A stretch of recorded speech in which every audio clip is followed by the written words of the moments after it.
राम राम देवियों और सज्जनों, हम लोग 31वीं रामायणी पर वार्ता कर रहे थे। कुछ चौपाइयां हो चुकी थी, आगे बढ़ते हैं। अब वो बावरी हो गई है। वो नारी जो पानी लेने जा रही है, जाते हुए देखा था कबीर ने जिसको, अब वो बावरी हो गई है। इतनी बावरी हो गई है कि अपने पति को नहीं पहचानती है, या अपने स्वामी को नहीं पहचानती है, या अपने दुश्मन को नहीं पहचानती है। और शब्द आया घरनी। घरनी माने घर वाली। तो अभी तो नारी बताया उसको, अब घर वाली बता रहे हैं। वो नारी घर वाली है और बौरी हो गई है। अब घर क्या है, घर वाली क्या है, इस घर का खसम कौन है, स्वामी कौन है, इस घर का दुश्मन कौन है, ये आप कबीर के बारे में सुन रहे हैं तो आप सब जान ही रहे होंगे। खैर, आगे बढ़ते हैं। अब वो क्या करती है, साँझ सकार दिया लय बारे, खसम छाड़ी सुमिरै लगवार है। अब वो बावरी हो गई है। क्यों बावरी हो गई है? लगवार लग गए हैं। लगवार किसको कहते हैं? छिछोर। वह नारी छिछोरों की ओर झुक गई है और छिछोर लग गए हैं। अब वो क्या कर रही है, साँझ सवेरे वो दिया जलाती है। दिया जलाती है। दिया जला के क्या करती है, उनको बुलाती है। सिग्नल होता है। दिया जलाती है, सिग्नल होता है बुलाने का। दिया जल गया, पहुंचो, दिया जल गया, आ जाओ। तो साँझ सकारे दिया लयबार है। ये कौन लोग हैं, ये हमारी कौन सी मनोवृत्ति है, अब और क्लियर हो जा रहा है। सांझ सकारे दिया कौन बारता, सांझ सकारे घंटा घड़ियाल कौन बजाता है, सांझ सकारे जो है आरती बंदन कौन करता है, बुलाता कौन है, आवाहन कौन करता है, उसी की बात कबीर कह रहे हैं। और ये कोई मनुष्य नहीं कर रहा, हमारी मनोवृत्ति करते। अरे हम ही कर रहे हैं तो कौन करवा रहा, मनोवृत्ति तो करवा रही। तो सांझ सकार दिया लय बारे, खसम छोड़ सुमिरै लगवार है। वह स्वामी को छोड़ करके, पति को छोड़ करके लगवार का सुमिरन करती है। लगवारों का सुमिरन करती है, जो बाहरी हैं उनका सुमिरन करती है। बाहरी कितने हैं ये बताने की जरूरत नहीं है। एक साखी सुनिए कबीर की, रही हूं एक की। वहां से आए थे, खाली यही था, और इसी के साथ हो, इसी के साथ रहोगे, ये नहीं तो तुम नहीं। रही हूं एक की, भायु अनेक की। 33 करोड़। अब जब ये हो गया तो क्या हो गए, वेश्या। कबीर कहते हैं वेश्या, बहुत भतारी, बहुत भरतार वाली। दो कैटेगरी, एक वेश्या जिसको भी चाहा बना लिया, और एक भरतारी, इतना बना लिया। जितना बना लिया उनके प्रति वफादार है वो भरतारी, और जो किसी के प्रति वफादार नहीं है, खाली बनाना बिगाड़ना काम है, वो वेश्या। तो रही एक की, भयु अनेक की, वेश्या बहुत भतारी। कहे कबीर केकरे संग जरी हो, बहु पुरुषन की नारी। बताओ किसके साथ सती होगी। तो खैर ये हुआ लगवार वाली बात कि साँझ सकार दिया लयवारे, खसम छोड़ सुमिरे लगवार है। लगवार का सुमिरन करती है।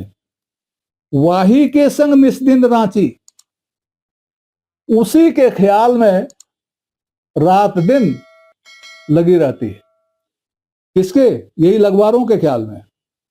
लगवारों के संग निस्दिन रांची, पिए से बात कहे नहीं साची। और अपने स्वामी से, अपने प्रिय से सच्ची बात नहीं बताती। उससे बचती बचाती रहती है, उसके सामने नहीं होती, उससे बात नहीं करती, उसे कुछ नहीं बताती। तो वाही के संग निस्दिन रांची, पियसे बात कहे नहीं सांची, ये सब हो रहा है। फिर हुआ क्या, आखिर में रिजल्ट क्या रहा? सोवत छाड़ी चली प्यू अपना। एक दिन वह अपने प्रिय को, अपने पति को सोता हुआ छोड़कर चली गई। कहां चली गई? लगवारों के साथ परमानेंट हो गई। अभी तो टेम्परेरी थी, लगवारों के साथ परमानेंट हो गई। सोवत छाड़ चली पीऊ अपना, ये दुख अब दहु कहो कहब कही सना। अब ये दुख किससे कहोगे? वह प्यू जिसको छोड़कर चली गई है, वह पुरुष जिसको छोड़कर चली गई है, वह अब यह दुख किससे कहेगा और कैसे कहेगा?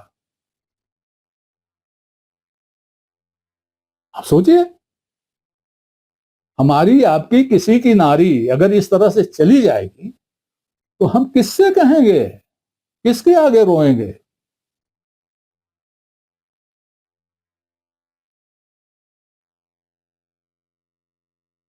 अब कबीर किस्सा थी समाप्त करते हैं। अपनी जांग उघार के अपनी कही न जाए।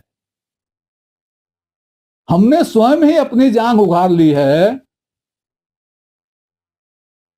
हमने स्वयं ही अपनी नाक कटा ली है। अपनी जांग उघार के अपनी कही न जाए। ये अपना काम, अपना कृत्य कैसे कहूंगा? कैसे कोई कहेगा? नहीं कह सकता। कि चित्त जाने अपना, इसको या तो आपका चित्त जानता है, हमारा चित्त जानता है, सबका चित्त जानता है, या मेरो जन गाय, या मेरे जन, मेरे भक्त इसको गा गा कर जान लेते हैं, इसको गा गा कर जान लेते हैं, या इसे गा गा कर बताते हैं। अब इसमें कुछ शब्द और समझ लीजिए, कुछ बातें समझ लीजिए। हमारे पूर्वांचल में एक मुहावरा चलता है, भीतरिक मार दहिजरू जाने। अब इसका सीधा सा अर्थ हुआ, एक तो अर्थ हुआ घर के भीतर जो मार पड़ती है, घर के भीतर जो मार पड़ती है वह तो दहिजरू ही जानता है। दहिजरू का मतलब दाढ़ीजार, दाढ़ीजार का मतलब घर का पुरुष, घर का पुरुष, पुरुष का मतलब अंदर की जो मार होती है वह यही जानता है और कोई नहीं जानता। भीतरी मार दहिजरू जाने। अब भीतरी घर की मार हो गई और भीतरी यहां की मार हो गई। अंदरूनी चोट तो यही जानता है, अंदरूनी चोट कोई और कैसे जानेगा? अंदरूनी चोट बताने लायक होगी तो बताई जाएगी, नहीं बताने लायक होगी तो नहीं बताई जाएगी। अब ये चोट ऐसी है जो बताने लायक नहीं है तो बताई नहीं जा सकती, लेकिन चित्त जानता है, इसको चित्त जानता है। चित्त क्या? नमस्कार देवियों और सज्जनों, चैनल का नया अंक प्रस्तुत करते हुए मैं इन सभी दर्शकों का आभार व्यक्त करता हूं जिन्होंने चैनल को सब्सक्राइब किया, लाइक किया और जिनके प्रोत्साहन से चैनल नई ऊंचाइयां छू रहा है। नए दर्शकों से अनुरोध है कि वो कृपया पूरा अंक देखें, चैनल को सब्सक्राइब करें और अपनी लाइक दें, समय समय पर अपनी जिज्ञासा भी प्रकट करें। इसके लिए हम आपके आभारी रहेंगे। शुभम भूयात। नमस्कार। मन है, हृदय है, बुद्धि है, विवेक है, अहंकार है, ये सारी चीजें हैं। ये चित्त क्या है? ये कहां रहता है? अभी इस पर विचार कीजिए, चित्त क्या है? चित्त की बड़ी बात होती है। चित्त है क्या? दूर ना जाइए, चित्त को ऐसे समझ लीजिए। गीता में अर्जुन को विषाद होता है तो धनुष बाण रखकर वो कहां चले जाते हैं? पढ़ा होगा गीता आपने, उसमें है कि अर्जुन, यह स्थिति होने पर अर्जुन धनुष बाण उतार दिए और रथ के पिछले भाग में जा बैठे।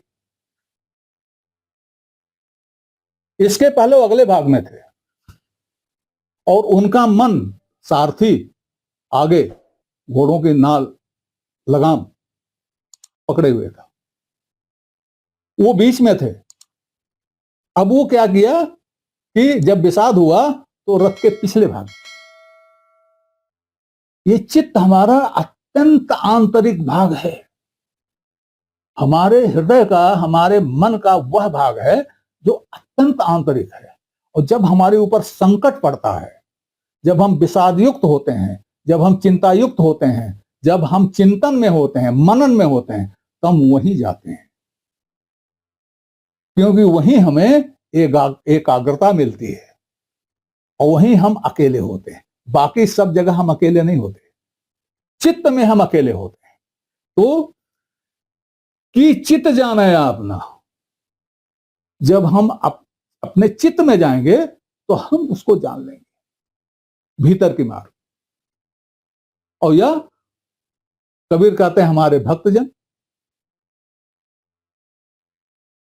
तो अपनी जांघ उघार के अपनी कहीं न जाए, मेरा ख्याल है यह स्पष्ट हो गया। सोवत छाड़ चली प्यू अपना, मैंने जब ये कहा था सोवन हार के ऊपर खाटा, तो मैंने आपको बताया था कि ये नारी के बारे में नहीं है, यह नारी के स्वामी के बारे में है जो सोया हुआ है, और ऐसा सोया हुआ है कि खाट रख के सोया हुआ है, निर्द्वंद घोड़ा बेच के सोया हुआ है। तो ऐसे सोने वाले की नारी का यही हाल होगा जो इसमें हुआ है। अब इसमें ये क्लियर हो रहा है कि ये उसी के बारे में है जब ये कहा जा रहा है सोवत छाड़ चली प्यू अपना। प्यू सो रहा था, उसको छोड़ के चली।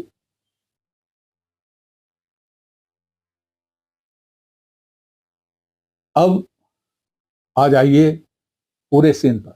ये पूरी सीन किसकी है? पानी आप समझ गए होंगे,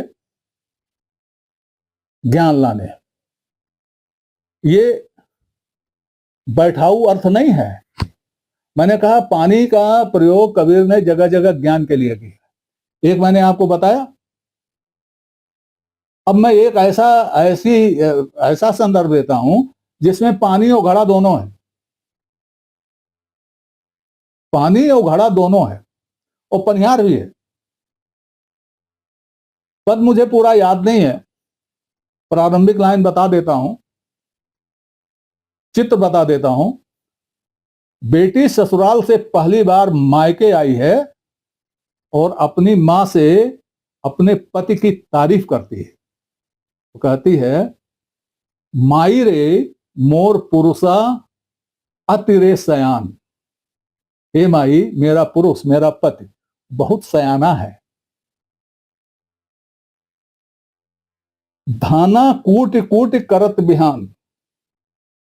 कैसे सयाना है? वो धान कूट कूट कर सवेरा करता है। धान आप जानते हो, धान में भूसी होती है, भूसी छुड़ाया जाता है जब तब चावल निकलता है, तब वो खाद्य होता है, उसको कूटना पड़ता है। तो धाना कूट कूट करत बिहान, वो रात भर धान कूटता है, भूसी अलग करता है, चावल अलग करता है। तो क्या वो धान कूट रहा था?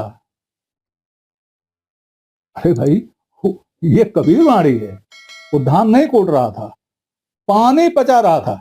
जो कहा पानी पचावा हुआ अपना, जो उसके अंदर है उसका चिंतन मनन उस पर कर रहा था, विश्लेषण कर रहा था, और करके उसमें भूसी अलग करता, चावल अलग करता है। चिंतन मनन जारी रहता है उसके पथ का। फिर आगे बढ़ती कहती है, सवेरे वो घड़ा लेकर कंधे पर घड़ा लेकर स्नान करने जाता है और स्नान करके वहां से घड़ा भर लाता है। उस घड़े के पानी से मुझे ना लाता है। इस तरह का वर्णन उस पद में है।